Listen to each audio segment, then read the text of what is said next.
What's up, everyone? Sorry it's been a while since I've done one of these videos, but some very important stuff has been happening to me lately, namely taking finals and graduating from college. Yes, I am now officially on the path of this craziness that we call adult life. I am no longer a student, so hopefully now I can go out and begin living life, getting a job, and doing all that good stuff. But that doesn't mean that I'm going to leave out these reviews. They may not be every week anymore. Just trying to do that, it's really, really difficult. So they may come when they come at this point. But it's been a while. I've missed you. I hope you've missed me because I enjoy doing these, and I hope that you guys enjoy them. As always, thank you to all who have watched these before and who are continuing to do so. And for those of you who are new, maybe finding these videos for the first time, welcome. Come on in, have a seat, and hopefully you will enjoy them as well. So this is going to be kind of a mega review, big deal. Like I said, been a long time since we've done one of these, and so I'm going to be covering 3 different sort of albums and a concert that I went to, which I promised you guys. You bumped the Theory on Beloved Antichrist review up over 500 views, and because of that, I am going to review the Ghost show that I went to, which has now been 2 weeks ago. Without any further ado, we're actually going to kick it off with the Ghost review because I enjoyed it so much. First time seeing Ghost live, and it was an amazing, amazing experience. It was the best concert I've ever been to, and I saw Metallica last year. The thing for me is, when I go to concerts, a lot of times the mixing is something I have a problem with. I always wear ear protection when I go to concerts, and I highly recommend that everyone watching does as well. But even through ear protection, there's things that I notice in the mix that don't really work, especially at a metal show. A lot of times I feel like the drums and bass guitar get lost in the mix. Like, it's like one thing. But at the Ghost show, I was able to pick out the bass player's part and follow him, and I was also able to pick out their drummer's part and follow him. And that being said, you could also definitely tell electric guitars, Cornucopia's singing. By the way, Tobias Forge as Cornucopia, brilliant.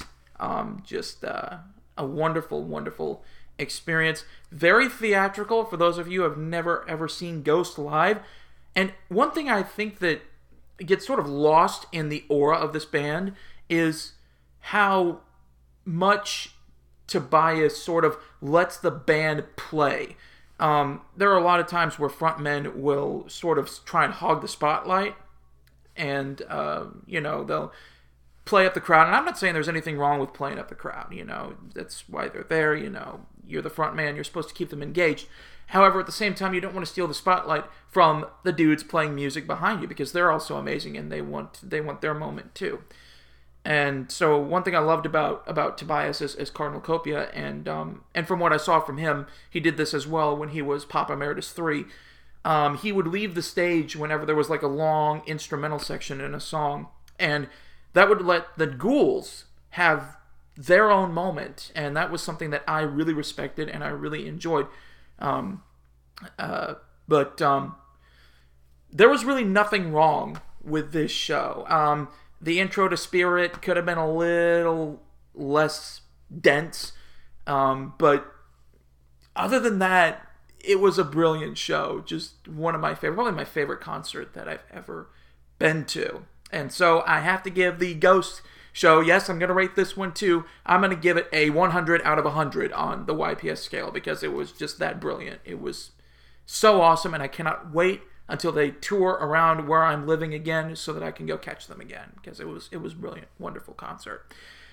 Okay, so now that is done, let's go ahead and get into the albums that I've been just sort of jamming and listening to lately. This past week was a huge week for metal. You had At the Gates released a new album, Amorphous released a new album, Five Finger Death Punch put out a new album. That's the one that we're going to take a look at, and Justice for None. But before I do that, I highly recommend the track The Bee off of Amorphous' new album. It's a wonderful song.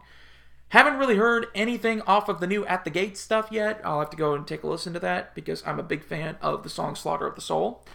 I did hear part of the first track that they released off of that album, which was sort of meh for me. And again, anyone who knows me knows I love a bunch of melody in my metal. And when it's just the chugging guitar, it really doesn't do anything for me. I need dynamics. I need balance in this music. I'm not one of these people. I'm not like Trevor Sturnad of the Black Dahlia Murder, who, only listens to this underground stuff. Which, not hating on the underground guys. Those guys make some pretty good music too. But I'm not that kind of person that just constantly is looking for all of these, underground and unknown bands. So, let's get into this. First, I did take a listen to the Aura and Noir album. And to be honest, a couple of these albums, I was just really busy with studying for finals and getting ready for graduation. And so, a lot of these albums I didn't get to quite get through, but I got the gist of the album. I feel enough to give it a fairly solid look here. But Aura Noir, I wasn't that impressed with. Just sort of thrashy, blacky kind of thing with really no melody. It was kind of unimpressive. Just sort of a bland album.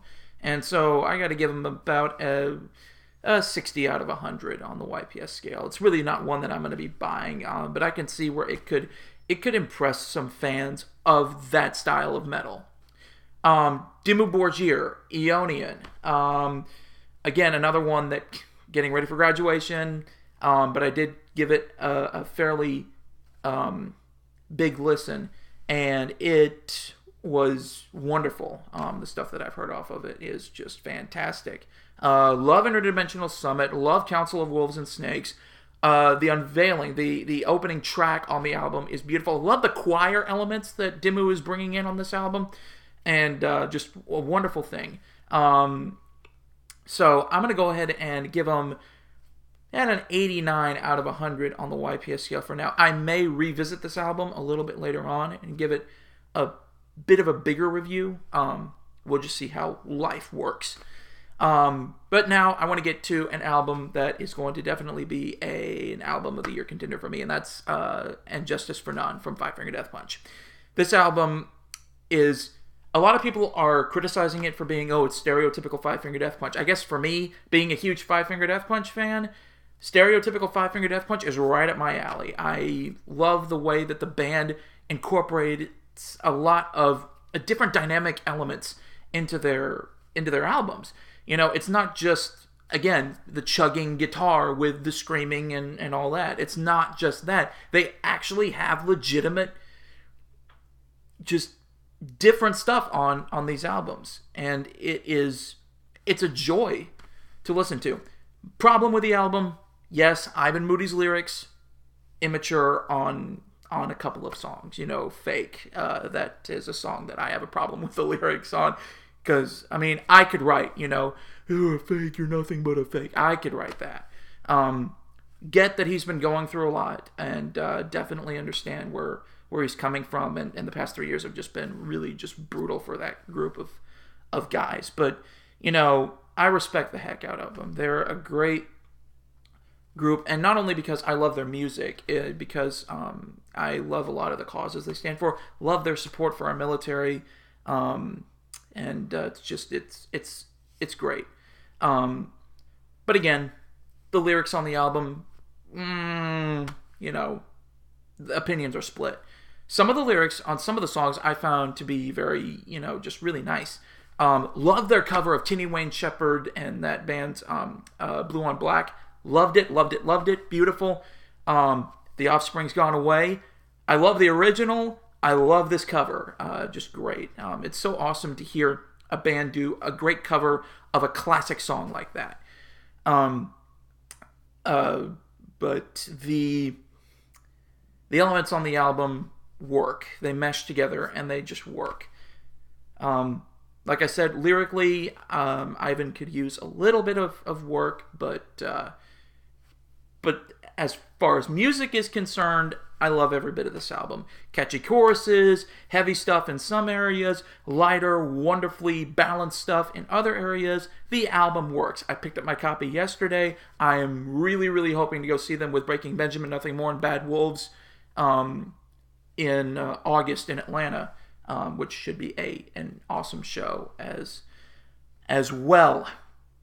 By the way, if you have not heard Bad Wolf's cover of Zombie, go listen to it. It's brilliant. So, Five Finger Death Punch and Justice for None gets a 98 out of 100 on the YPS. Loved it, and brilliant, brilliant album.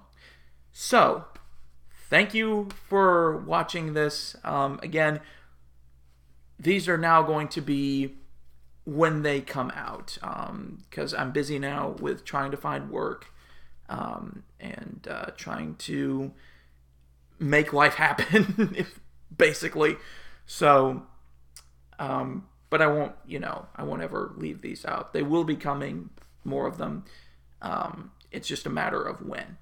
Thank you again for watching. I hope that you all have a great rest of your day and rest of your week.